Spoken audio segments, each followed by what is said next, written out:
Hey, hola, bienvenido a Restream.io. ¿Tienes problemas para transmitir en más de 2 plataformas a la vez? No te preocupes, yo tengo la solución.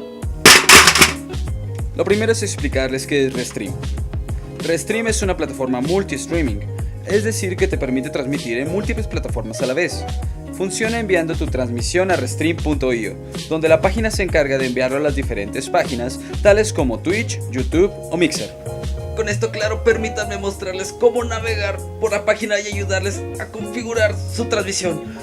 Los veo en la compu. Inicia sesión, copia la clave de tu streaming, agrega canales, hay demasiados. No voy a decirlos todos. Elige tu servidor, el que menos lag tenga. Puedes probarlos en la sección de speed test. En título puedes cambiar el título. Ay, ya valió verga. Puedes cambiar el título.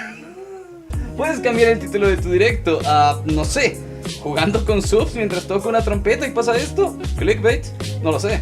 Monitor, Analytics son información extra que te servirá, te lo aseguro. También el chat donde puedes leer cómo te llaman manco y noob. También te da un link para tu propio directo.